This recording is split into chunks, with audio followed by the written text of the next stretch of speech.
Oui, alors déjà, on peut se poser la question de savoir si les travestis constituent une minorité agissante suffisamment puissante pour imposer des évolutions de loi. Et il est évident, et ça je veux leur rendre hommage, que les travelots du bois de Boulogne, sous cacheton et en dépression, n'ont pas les moyens de faire pression sur la loi et de la changer.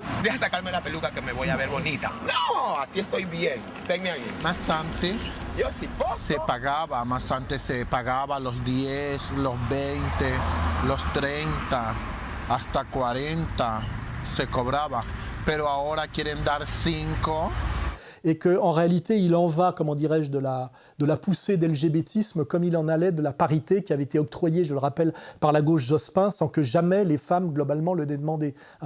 Ça fait partie, tout ça, de ces stratégies, comment dirais-je, du diviser pour régner, de segmentation de marché, de communautarisation qu'on oppose les unes aux autres. Ça a commencé dans les années 20 avec le féminisme, opposer les femmes aux hommes dans la société, donc aussi les femmes au patriarcat. Dans le métro parisien, voilà une scène devenue quasi quotidienne.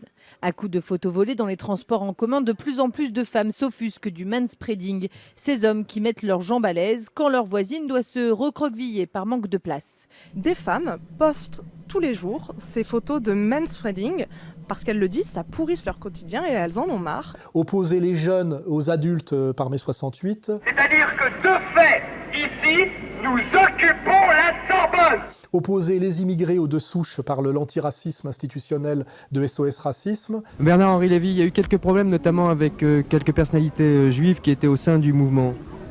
Il y a eu quelques problèmes du point de vue de qui?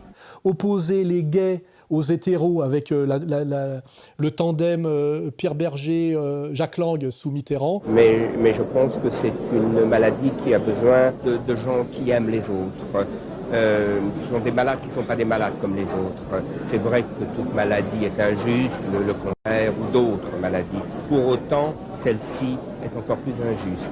Attendu aussi des propositions sur l'adoption, absentes pour l'instant des textes du gouvernement. Je pense que cette question de l'adoption méritera un jour d'être reposée. Car là où il y a amour, désir de tendresse, il n'y a pas de raison de fermer la porte.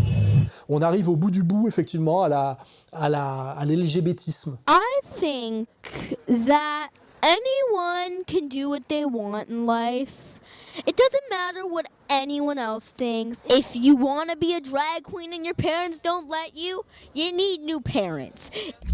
Et l'LGBTisme est non seulement du diviser pour régner, de la segmentation de marché et du communautarisme hostile organisé, mais là, ça va encore au-delà, puisque c'est s'opposer frontalement à la loi naturelle, donc à la nature, et mettre en avant, je dirais, cette idéologie maçonnique et anti-catholique et anti-religieuse et anti-tradition, mais jusqu'à son hystérie, qui est l'homme mesure de lui-même, donc l'homme augmenté, Lucifer se révoltant contre Dieu, et derrière nous avons le marché des organes, bien évidemment, les prothèses, les jeux para-olympiques que personne n'a demandé et qui sont un spectacle répugnant et absurde. On a les images, regardez, et il sert avec ses pieds. Mais ça, c'est tout à fait l'illustration du handisport, c'est-à-dire que l'athlète, c'est toujours possible. On trouve des solutions. On trouve des solutions. Parce que là, c'est ça. C'est ce qu'on dit depuis le début, tout est possible. Et puis effectivement, la puce, c'est-à-dire tout ce qui nous est promis comme marché et comme soumission pour demain. J'ai trouvé la relation homme-machine assez intéressante. Et c'est vrai que le fait d'avoir 1 milliard de cartes sur soi tout le temps, une carte de club de sport, une carte de machin, une carte de truc, une carte de visite, c'est hyper encombrant. Et c'est vrai que ça permet, grâce à cette technologie-là, avec une puce, de pouvoir avoir toutes ces fonctions. Marché de l'organe et de la prothèse, homme augmenté,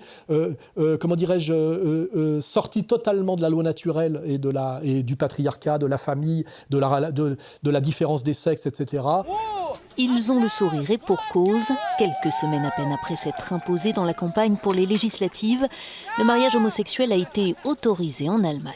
Aujourd'hui, en Europe, ils sont désormais 14 pays à reconnaître le mariage homo. Sans aller jusque-là, 12 autres ont reconnu une forme d'union civile qui confère aux couples des droits similaires au mariage en matière fiscale, patrimoniale ou sociale. En Europe de l'Est, en revanche, les réticences restent fortes. On est vraiment dans dans le monde tel que nous l'a promis Orwell et même Aldous Huxley, s'est inauguré effectivement là par l'hystérie LGBTiste qui n'a finalement rien à voir avec la dépression homosexuelle. Hein.